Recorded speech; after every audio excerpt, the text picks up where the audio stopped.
मैं डॉक्टर इरशाद खानम स्वागत करती हूँ आप सभी का आपकी अपनी यूट्यूब चैनल आइला टॉक्स पर। दोस्तों, आज का विषय हमारा कैसे बने सिविल जज पर आधारित है और साथ ही साथ ये भी जानकारी आज की वीडियो में आपको उपलब्ध की जाएगी कि आप सिविल जज की परीक्षा की योजना है वो कैसे बनाएं, कैसे आप तैयारी करें और कैसे आप सफलता को प्राप्त कर सकते हैं। आज का वीडियो उन स्टूडेंट्स के लिए बहुत ही इम्पोर्टेंट वीडियो है जो कि कंपटीशन एग्ज़ाम की तैयारी कर रहे हैं या जो कि विभिन्न स्टेट की सिविल जज की तैयारी कर रहे हैं। चूँकि सिविल जज की वैकेंसी आ चुकी है, सिविल जज की अलग अलग स्टेट की अलग अलग वैकेंसियां हैं और बहुत से स्टूडेंट्स हैं जो एमपी के अलावा अन्य स्टेट की एग्ज़ाम भी देंगे। तो ऐसे समस्त स्टूडेंट जो कि न्यायिक परीक्षा की तैयारी कर रहे हैं, जो एक जज बनना चाहते हैं, तो जज बनने के लिए उनका सिलेबस क्या है, उनको कैसे पढ़ाई करनी है, कैसे वो सफलता को प्राप्त करें, वो सारी चीज़ें आज की वीडियो में हैं। वीडियो देखने से पहले चैनल को सब्सक्राइब करना ना भूलें और साथ ही साथ बेल आइकन को क्लिक कर दें ताकि लेटेस्ट अपडेट आप लोगों तक पहुंचती रहे। दोस्तों, इसके पहले मैंने एक वीडियो डाला है जिसके अंदर मैंने आपको बताया है कि सिविल जज की वैकेंसी आ गई है और उसकी लास्ट डेट के विषय में भी था, उसकी फ़ीस भी था। लेकिन यहाँ मैं उस वीडियो का जिक्र इसलिए कर रही हूँ क्योंकि उसके अंदर सिलेबस भी था। तो यहाँ मैं सिलेबस को ज़्यादा डिटेल में नहीं समझा पाऊँगी, तो आप वहाँ भी उस वीडियो में भी जाकर सिलेबस को देख लीजिएगा और मैं उसकी लिंक जो है इसके डिस्क्रिप्शन बॉक्स में भी दे दूँगी ताकि आपको उसके सिलेबस को अच्छे से समझ में आ जाए। देखिए दोस्तों, हम परीक्षा की बात करें तो न्यायिक सेवा की परीक्षा जो है वो 3 चरणों में होती है, 3 स्तर उसके होते हैं। पहला होता है प्रारंभिक परीक्षा, दूसरी होती है मुख्य परीक्षा और तीसरा होता है साक्षात्कार यानी कि इंटरव्यू। प्रारंभिक परीक्षा में आप पास होते हो तो आप मुख्य परीक्षा में जाते हो, मुख्य परीक्षा में पास होते हो तो फिर आपको इंटरव्यू में जाना होता है। यानी कि ये 3 चरण आपको क्लियर करने होते हैं तभी आप न्यायाधीश बन सकते हो। प्रारंभिक परीक्षा के बारे में हम जान लेते हैं। इस परीक्षा में जो है वस्तुनिष्ठ प्रकार के प्रश्न होते हैं यानी कि ऑब्जेक्टिव टाइप। 4 आपको ऑप्शन दे दिए जाते हैं, उनमें से आपको एक सही आंसर पर क्लिक या टिक करना होता है, जिसमें 150 प्रश्न पूछे जाएंगे और जो 150 अंक के होंगे यानी कि हर प्रश्न 1 नंबर का। इस प्रश्न पत्र की अवधि 2 घंटे होगी। इस प्रश्न पत्र में विधि के 110 क्वेश्चन पूछे जाएंगे, सामान्य ज्ञान के 20 पूछे जाएंगे, कंप्यूटर से रिलेटेड 10 और अंग्रेजी से रिलेटेड 10 प्रश्न पूछे जाएंगे।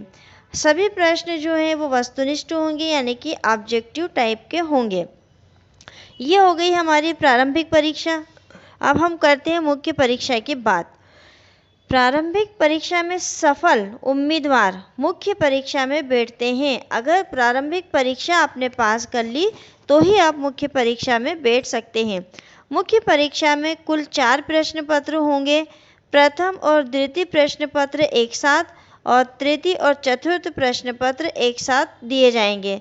प्रत्येक प्रश्न पत्र जो है वो 100 नंबर का होगा। प्रथम प्रश्न पत्र में क्या होगा? प्रथम प्रश्न पत्र के 100 अंक निर्धारित हैं। प्रथम प्रश्न पत्र में भारत का संविधान, सिविल प्रक्रिया संहिता, संपत्ति अंतरण अधिनियम, भारतीय संविदा अधिनियम, विनिर्दिष्ट अनुतोष अधिनियम और परिसीमा अधिनियम, इनके क्वेश्चन पूछे जाएंगे। जो आपका पहला पेपर होगा, कौन सा पहला पेपर? जो मुख्य परीक्षा का पेपर होगा वो। अब ये ध्यान रखिएगा कि जो मुख्य परीक्षा का पेपर होगा वो आपका ऑब्जेक्टिव टाइप का नहीं होगा, वो वैसे ही होगा जैसे कि हम क्वेश्चन आंसर लिखते हैं। सेकंड प्रश्न पत्र की बात करें तो मध्य प्रदेश स्थान नियंत्रण अधिनियम, मध्य प्रदेश भू राजस्व संहिता, भारतीय साक्ष्य अधिनियम, भारतीय दंड संहिता, दंड प्रक्रिया संहिता, प्रकरण में लिखित अधिनियम, इनमें से प्रश्न पूछे जाएंगे। तीसरे प्रश्न की अगर हम बात करें तो लेखन जो कि सामाजिक विषय पर होगा। 30 नंबर का पूछा जाएगा। लेखन जो कि विधि के विषय पर होगा वो 20 नंबर का होगा। संक्षिप्तीकरण लेखन जो कि 20 नंबर का होगा। और हिंदी में अंग्रेजी का अनुवाद 15 नंबर का, अंग्रेजी से हिंदी में अनुवाद 15 नंबर का। ये पूछा जाएगा तीसरे क्वेश्चन पेपर में। चौथे प्रश्न पत्र की हम बात करें तो उसमें आपको निर्णय लिखना होगा, आदेश लिखना होंगे सिविल लॉ के, और लेखन तथा निर्णय आदेश लिखने होंगे आपको दांडिक लॉ के। इसके विषय में पूछा जाएगा आपका चौथा प्रश्न। फिर अगर आपने प्री भी पास कर ली, मेन भी पास कर ली, तो फिर आप पहुंच गए इंटरव्यू में। मुख्य परीक्षा में सफल विद्यार्थी जो परीक्षार्थी हैं उनको फिर साक्षात्कार के लिए बुलाया जाएगा, और साक्षात्कार के लिए 50 अंक निर्धारित हैं। ये तो हो गया हमारा सिलेबस को और डिटेल में देखने के लिए इसके पहले वाले वीडियो को देख लीजिएगा। अब हम देखते हैं कि आप इसकी तैयारी कैसे करें। सबसे बड़ी दिक्कत यही है कि तैयारी कैसे करें, तैयारी का तरीका पता नहीं होता है तो हमें बहुत दिक्कत आती है। तो आप तैयारी कैसे करें। न्यायिक सेवा प्रारंभिक परीक्षा के प्रश्न पत्र के विधि के जो विषय हैं जैसे सिविल प्रक्रिया संहिता, भारतीय दंड संहिता, दंड प्रक्रिया संहिता, भारतीय साक्ष्य अधिनियम, मध्य प्रदेश स्थानीय अंतरण अधिनियम, संपत्ति अंतरण अधिनियम, भारतीय संविदा अधिनियम, मध्य प्रदेश भू राजस्व संहिता अधिनियम, परिसीमा अधिनियम, प्रक्रम लिखित अधिनियम, विनिर्दिष्ट अनुतोष अधिनियम तथा भारत का संविधान, इन सब से संबंधित प्रश्न पूछे जाते हैं। तो विधि खंड की तैयारी करने के लिए स्नातक स्तर पर पढ़ी गई विधि की पुस्तकें, अब स्नातक यानी कि आपने एलएलबी फर्स्ट सेम से लेके तो फाइनल ईयर तक जो भी पुस्तकें पढ़ी हों, जो भी किताबों से आपने अध्ययन किया हो, वही किताबें यहाँ आपके लिए उपयोगी है। मैं इसीलिए जो फर्स्ट ईयर के स्टूडेंट होते हैं उनको हमेशा यही कहती हूँ कि अगर एलएलबी उन्होंने सिविल जज या फिर कंपटीशन एग्ज़ाम या एडीजे, एडीपीओ जो भी बनने के लिए अगर उन्होंने एलएलबी में एडमिशन लिया है तो वो ज़रूरी है कि वो बुक में से अध्ययन करें। अगर वो बुक में से अध्ययन करेंगे तो आगे जब भी वो कंपटीशन की तैयारी करेंगे उनको ज़्यादा दिक्कत नहीं आएगी, क्योंकि सिलेबस हमारा वही होता है जो हमने एलएलबी में पढ़ा है। अब इन सब के क्वेश्चन पूछे जाते हैं तो स्नातक तक आपने जो भी किताबों से पढ़ा हो आप वो ले सकते हैं। अभी मैं स्पेशल आपको किसी भी राइटर की बुक नहीं बता रही हूँ, क्योंकि राइटर आप वही लीजिए जिसकी लैंग्वेज आपको समझ में आ जाए आसानी से। एक मोटे तौर पर मैं आपको कुछ नाम बता देती हूँ कि आप किन किन राइटरों की बुक पढ़ सकते हैं। जैसे बसंती लाल बॉबेल, भट्टाचार्य जी, और आपके प्रांजपे की बुक है, अवतार सिंह की बुक है, जय नारायण पांडे का कॉन्स्टिट्यूशन वाली बुक है ना, विश्वकर्मा की बुक है, तो कुलश्रेष्ठ की बुक है, बॉवेल की बुक है, द्विवेदी की बुक है, निगम की है। तो ऐसी कुछ बुक्स हैं, राइटर्स हैं जिनकी बुक्स को आप पढ़ सकते हैं। लेकिन फिर भी मैं आपसे यही कहूँगी कि किसी के भी कहने से आप किसी भी राइटर की बुक ना खरीदें, बल्कि आप वो बुक खरीदें जिसकी लैंग्वेज, जिसकी भाषा आपको समझ में आती हो।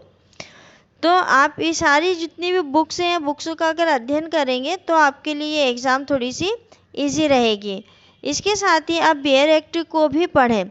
बियर एक्ट को इसलिए पढ़ें क्योंकि आप जो प्री एग्ज़ाम देंगे, जो प्रथम अध्ययन संदर्भ में के रूप में उसको रखें। बियर एक्ट को क्यों रखें?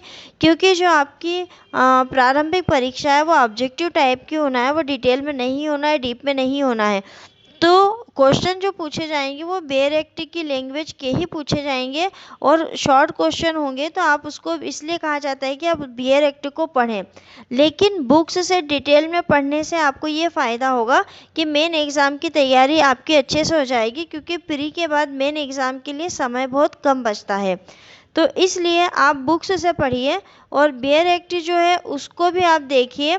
मतलब आप बियर एक्ट को जो है वो प्रथम अध्ययन संदर्भ के रूप में उसको रखें। आप वो शॉर्ट में रहता है तो आप बियर एक्ट से भी पढ़िए, और डीप में पढ़ने के लिए आप बुक का अध्ययन कर लीजिए। आप ऐसा भी कर सकते हैं कि पहले आप एक बार बुक को अच्छे से पढ़ लें।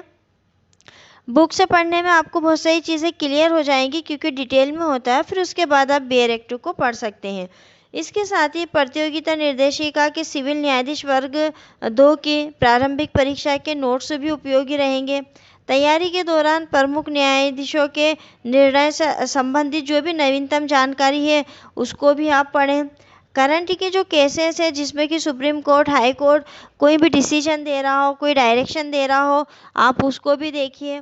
यदि आप अपने विधि विषय के प्राध्यापकों या अनुभवी वकीलों से मार्गदर्शन ले तो ये भी आपके लिए बहुत लाभकारी सिद्ध होगा। वैसे सिविल जज की एग्ज़ाम के तैयारी के हिसाब से मैं बहुत सारे टॉपिक जो है अपने यूट्यूब चैनल पर अपलोड कर चुकी हूँ, तो आप लोग इस यूट्यूब चैनल से भी उसको देख सकते हैं। अब हम बात करते हैं, ये तो हमारी हो गई लॉ विषय के बारे में बात कि लॉ के विषय में हमें कैसे तैयारी करनी है। तो आपको बुक्स से पढ़ना है, BRT को भी देखना है और समय प्रबंध, नोट्स वोट्स इन सब की वीडियो मैं पहले अपलोड कर चुकी हूँ। न्यायिक सेवा प्रारंभिक परीक्षा के प्रश्न पत्र में सामान्य ज्ञान का भी एक प्रश्न होता है जो कि बहुत महत्वपूर्ण होता है, क्योंकि अगर हम सामान्य ज्ञान की बात करें तो हमारा सामान्य ज्ञान जो है वो 40 नंबर का हमारा क्वेश्चन होते हैं। तो किसी भी कंपटीशन एग्ज़ाम में 1 नंबर भी हमारे लिए बहुत ही महत्वपूर्ण होता है। तो यहाँ तो सामान्य ज्ञान में 40 नंबर की बात है, तो 40 नंबर जो है उसकी तैयारी आप कैसे करें। अब जो सामान्य ज्ञान है, जनरल नॉलेज है, उसमें किस टाइप के प्रश्न पूछे जाते हैं। तो भारतीय इतिहास और संस्कृति का, भारतीय राज्य व्यवस्था का, शासन प्रणाली, राष्ट्रीय और अंतर्राष्ट्रीय दृष्टि से महत्वपूर्ण समकालीन घटनाएं, भारतवर्ष का भूगोल, मानवीय एवं प्राकृतिक संसाधन, भारत की अर्थव्यवस्था का उद्योग, कृषि, वित्तीय क्षेत्रों में विकास, सामान्य विज्ञान, महत्वपूर्ण वैज्ञानिक उपलब्धि, विज्ञान एवं तकनीकी का भारत के विकास में योगदान, प्रारंभिक सांख्यिकी विश्लेषण, सरल गणित शास्त्र तथा समरूपता एवं सममिति पर आधारित प्रश्न जो है वो सामान्य ज्ञान के होते हैं और ये मानसिक योग्यता का आकलन करने के लिए होते हैं। साथ ही साथ खेलकूद, क्रीड़ाएं और विभिन्न कलाओं के भी क्वेश्चन पूछे जाते हैं। अब हम बात करें सामान्य ज्ञान के अंतर्गत जो राज्य व्यवस्था की तैयारी है, यानी कि संविधान की जो तैयारी है वो कैसे करें, यानी कि कॉन्स्टिट्यूशन आपको बहुत अच्छे से करना है, क्योंकि कॉन्स्टिट्यूशन का पेपर तो है ही, लेकिन साथ ही जनरल नॉलेज में भी उसके क्वेश्चन बन रहे हैं। तो संविधान संशोधन के महत्वपूर्ण तत्वों, यानी कि संविधान का जो संशोधन है उससे रिलेटेड क्वेश्चन जनरल नॉलेज में पूछते हैं। उच्चतम न्यायालय द्वारा दिए गए महत्वपूर्ण निर्णय सामान्य अध्ययन के रूप में पूछते हैं। विधि के प्रश्न पत्र के लिए भी काफ़ी लाभदायक होते हैं। परीक्षा की दृष्टि से भारतीय राज्य व्यवस्था को 2 भागों में बांट सकते हैं। पहला संवैधानिक पक्ष और दूसरा राज्य व्यवस्था से संबंधित सामूहिक विकास। संवैधानिक पक्ष को पुनः फिर हम 2 भागों में बांट सकते हैं। भारतीय संविधान, संसदीय कार्यवाही व प्राविधिकता। न्यायिक सेवा परीक्षा में परंपरागत तथा सामूहिक विकास से संबंधित दोनों तरह के प्रश्न पूछे जाते हैं, यानी कि नए क्वेश्चन भी पूछे जाते हैं और पुराने क्वेश्चन भी पूछे जाते हैं।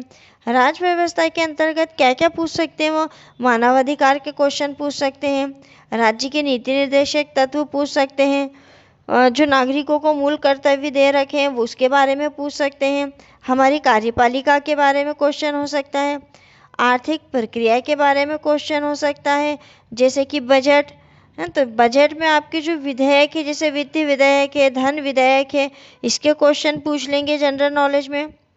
न्यायपालिका के विषय में भी पूछ लेंगे और विशेषकर किसके, सर्वोच्च न्यायालय और उच्च न्यायालय के अधिकार के बारे में पूछ सकते हैं। वो सर्वोच्च न्यायालय और उच्च न्यायालय के ऐतिहासिक विकास के सहित में संघ और राज्यों के बीच में क्या संबंध है, प्रशासनिक अधिकरण, चुनाव और चुनाव के सुधार, आपातकालीन प्रावधान, संविधान संशोधन, ये सारे पूछ सकते हैं। ये जनरल नॉलेज के ऐसे क्वेश्चन हैं जो कि आपके विधि के विषय से भी जुड़े हैं और आपके जो है जनरल नॉलेज के विषय से भी जुड़े हैं। जैसे आप और क्या क्या पूछ सकते हैं, वो संघ और राज्यों के बीच संबंध, प्रशासनिक अधिकरण, चुनाव सुधार, आपातकालीन प्रावधान, संविधान संशोधन, ये सारे चीज़ें जनरल नॉलेज में पूछ सकते हैं। इस खंड के प्रश्न सामान्यतः सीधे नहीं पूछते हैं बल्कि विश्लेषणात्मक प्रकृति के होते हैं। यानी जनरल नॉलेज में अगर हम बात करें कि राज्य व्यवस्था से संबंधित क्वेश्चन पूछ रहे हैं तो वो सीधे सीधे क्वेश्चन उठा के नहीं पूछेंगे, घुमा फिरा कर पूछेंगे। अब सामान्य ज्ञान का दूसरा क्या विषय महत्वपूर्ण होता है? भारतीय इतिहास तथा संस्कृति। अब इसके संबंध में भी प्रश्न पूछते हैं तो इतिहास को भी 3 भागों में बांट देते हैं, प्राचीन भारत, मध्यकालीन भारत और आधुनिक भारत। प्राचीन भारत इतिहास को 3 जो समय अवधि है, काल है, उनमें बांटा जाता है। प्रागैतिहासिक काल, अघोतिहासिक काल और ऐतिहासिक काल।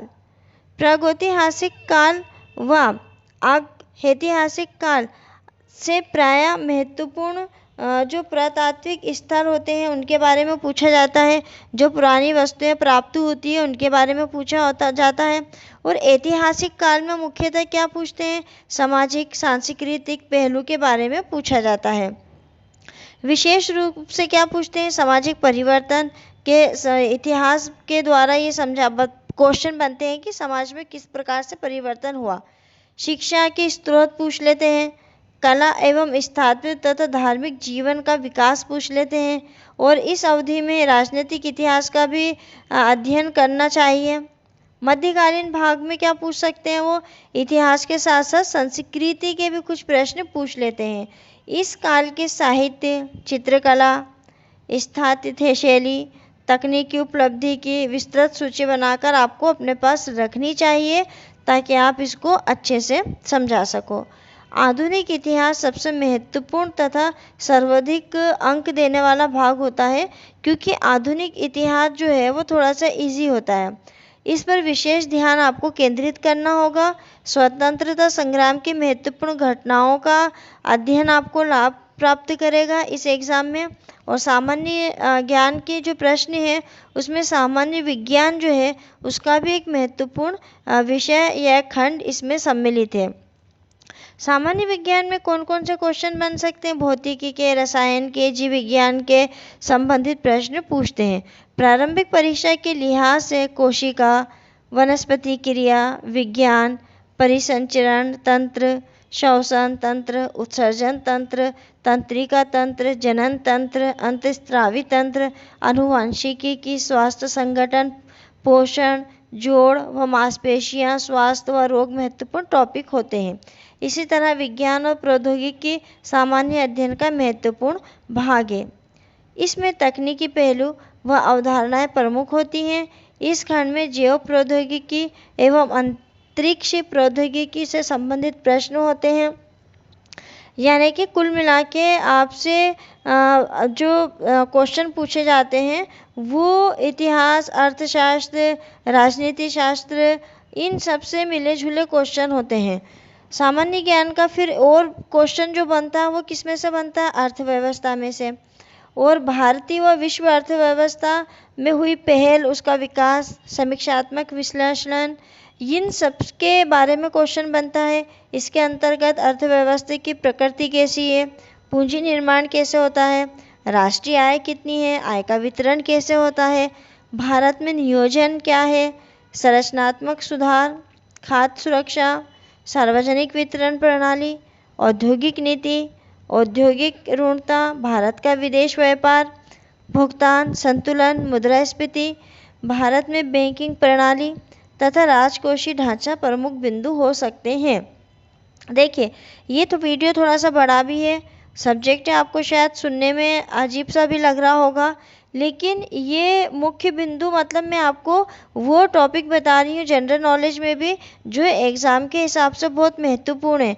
क्योंकि जनरल नॉलेज का पूरा क्वेश्चन आपका 20 नंबर का है और किस में से क्या क्या पूछ सकते हैं वो मैं आपको बता रही हूँ। अगर हम समसामयिक घटनाओं की तैयारी करना चाहें तो प्रतियोगिता के लिए बहुत ही उत्तम होता है, अच्छा होता है। आपको जो है समसामयिक घटनाओं की तैयारी भी करनी होगी। दुनिया की जलवायु कैसी है, भूकंप के बुनियादी लक्षण कैसे हैं, बंदरगाह, ज्वार भाटा, नदियाँ, है ना, परियोजनाएं, सिंचाई, फसलें, ये सब भूगोल से रिलेटेड भी क्वेश्चन बनते हैं। आप अंतर्राष्ट्रीय महत्व की जितनी भी राष्ट्रीय और अंतर्राष्ट्रीय राजनीतिक घटनाएं हैं उनको भी आप शामिल करें, और जितने भी ऐसे विषय हैं जो न्यायालय में नए नए चीज़ें आ रही हों आप उनको भी पढ़ें, जैसे जेसिका हत्याकांड है और अभी जो इनकाउंटर हो रहे हैं वो हैं, और जितने भी नए केस हैं जिनके ऊपर सुप्रीम कोर्ट, हाई कोर्ट अपना कोई निर्णय दे रहा है, तो उसको पढ़ना भी आपके लिए बहुत ज़रूरी है। सामान्य ज्ञान की तैयारी के लिए अब आपको कौन सी पुस्तकें लेनी है, तो आपको ज़्यादा कुछ नहीं करना है। 11वीं और 12वीं क्लास की जो NCERT की पुस्तकें हैं आप उनको खरीद लीजिए। भारतीय राज्य व्यवस्था और संविधान के लिए आप DD बसु की पुस्तक खरीद सकते हैं। भारतीय शासन पद्धति के लिए आप BL फड़िया की बुक ले सकते हैं। भारतीय अर्थव्यवस्था के लिए दत्त एवं धर्म, भूगोल के लिए मामूरिया, सामान्य मानसिक योग्यता के लाल और जैन की पुस्तकों का अध्ययन आप लोगों के लिए बहुत ही फायदेमंद होगा। इन पत्रिकाओं में दिए मॉडल पेपर भी दिए होते हैं। मॉडल प्रश्न पत्रों को हल करके आप अपने जो भी कमज़ोर आपकी कड़ी है, जहां आपको लगता है कि आप पढ़ाई तो करते हैं लेकिन फिर भी आप ठीक से उसको सवालों को हल नहीं कर पाते हैं, तो अगर आप मॉडल पेपरों को हल करेंगे तो आपका वो कमज़ोर पक्ष जो होगा वो भी ख़त्म हो जाएगा और आपको एक अच्छा तैयारी आपकी हो जाएगी। इसके अलावा आप कंप्यूटर ज्ञान तथा अंग्रेज़ी ज्ञान की अच्छे से तैयारी करें, और इसके लिए भी आपको ज़्यादा कुछ नहीं करना है।